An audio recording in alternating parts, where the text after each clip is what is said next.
Bonjour à tous et merci de suivre ce 6h30. Le Premier ministre Amadou Gon Coulibaly a fait des rencontres importantes à Dakar, au Sénégal, où il a pris part à la conférence internationale sur l'éducation. Il a échangé avec la directrice régionale de l'Organisation des Nations Unies pour l'enfance. La Côte d'Ivoire a fait des progrès significatifs en matière de proposition de plans d'éducation innovants selon l'UNICEF. Gabriel Zani. À Dakar, au Sénégal, le débat sur l'éducation des enfants, des adolescents est relancé. Le Premier ministre Amadou Gon Coulibaly a discuté avec des responsables de l'Organisation des Nations Unies pour l'enfance, UNICEF, pour poser les bases d'une collaboration avec l'institution, vu l'engagement démontré par le pays en matière d'initiatives innovantes dans le secteur de l'éducation. Nous avons félicité le gouvernement ivoirien parce que la loi sur l'éducation qui rend l'éducation obligatoire de 6 à 16 ans est une conquête importante pour les enfants. Nous souhaitions que ceci inspire des pays voisins. Et la Côte d'Ivoire, en plus, a rendu cet enseignement gratuit en enlevant les coûts administratifs. Donc, en bâtissant sur cet engagement politique qui se traduit dans les faits, avec une loi, nous avons interpellé la Côte d'Ivoire pour voir comment faire de cette éducation dans la deuxième décennie, les enfants de 10 à 16 ans. Quelle éducation? Comment leur donner les outils pour qu'ils soient préparés à la vie, préparés à leur pays et qu'ils soient complètement équipés dans ce monde moderne qui change autour de nous. Nous avons discuté aussi d'avoir une approche multisectorielle qui s'attaque aux coûts cachés de l'éducation. L'insertion des nouvelles technologies dans le système éducatif. Voilà entre autres propositions, celles que fait l'UNICEF à la Côte d'Ivoire. Mais au-delà de cette discussion, l'organisation internationale veut la Côte d'Ivoire comme pôle de l'innovation en Afrique de l'Ouest. Bonne nouvelle également pour l'aéroport international Félix Houphouët-Boigny d'Abidjan. L'Aéria vient de battre un nouveau record. Le cap des 2 millions de passagers a été franchi au titre de l'exercice 2017. Un record jamais atteint, même au plus fort de l'embellie du trafic aérien en Côte d'Ivoire à la fin des années 90. L'information a été donnée par le directeur général d'Aéria, la société de gestion de l'aéroport d'Abidjan.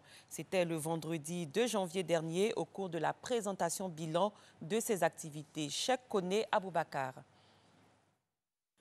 Depuis 2014, la croissance du trafic à l'aéroport international d'Abidjan vole très haut.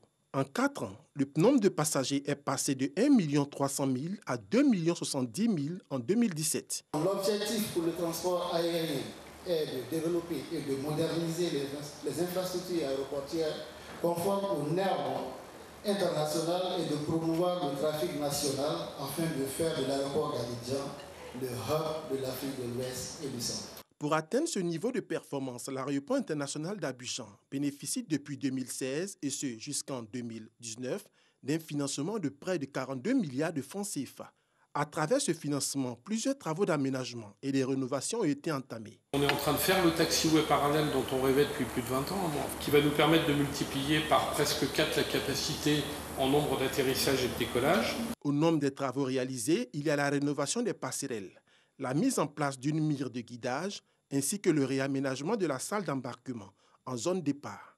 Ces efforts d'investissement ont été récompensés par l'obtention d'une triple certification. La plus prestigieuse est la distinction d'Aéria comme meilleur aéroport africain en matière de sécurité devant 200 aéroports en Afrique. Je pense qu'on est sur la bonne voie. Vers la fin de l'année, nous allons commencer certainement. Si on reçoit l'argent, on agrandira l'aérogare d'Abidjan. En 2017, ce sont 25 compagnies aériennes qui ont desservi la destination Côte d'Ivoire. La compagnie nationale Air Côte d'Ivoire est aujourd'hui la première compagnie de cette plateforme aéroportuaire avec un peu plus de 40% du trafic, soit 800 000 passagers transportés en 2017. Parlons santé, ce dimanche 4 février marquait la journée mondiale du cancer. Le cancer qui constitue encore aujourd'hui la première cause de mortalité dans le monde, bien avant les guerres et autres catastrophes naturelles. L'intérêt de cette journée est de faire prendre conscience de l'utilité d'un dépistage précoce permettant d'arriver à une guérison. Ami Sissoko. Il touche tout le monde, jeunes, vieux, riches et pauvres. Le cancer. Son traitement n'est pas à la portée de tous. La prise en charge d'un cancer part du diagnostic au projet de traitement. Pour le cancer du sein chez la femme, par exemple, la prise en charge débute avec le diagnostic. La malade effectue une consultation, voire une mammographie et ou une microbiopsie qui permettra de confirmer ou infirmer le cancer.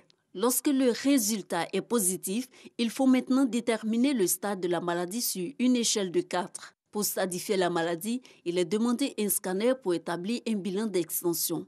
Le but est de savoir si le cancer s'est répandu ailleurs. Le volet exploratoire du diagnostic coûte en moyenne 240 000 francs CFA. Le diagnostic étant disponible, le volet traitement peut commencer. Plusieurs méthodes s'intriguent. La chimiothérapie, associée à la chirurgie ou à la radiothérapie. Après cela, la malade doit effectuer au moins 8 cures à raison de 300 000 francs par cure tous les 21 jours. C'est en moyenne 5 millions de francs CFA qu'il faut pour la prise en charge du cancer du sein. Le traitement diffère d'un cancer à un autre. Les efforts sont faits. Il y a un partenariat entre le groupe Roche, qui est une firme pharmaceutique, et l'État de Côte d'Ivoire, où d'importants efforts ont été faits pour d'abord réduire le coût de certains médicaments à 10%. Et aujourd'hui, c'est effectif pour l'Herceptin à 0%.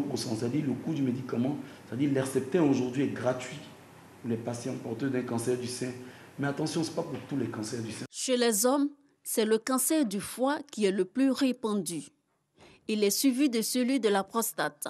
70% des cas de prostate qui se rendent à l'hôpital sont à un stade déjà avancé selon les cancérologues.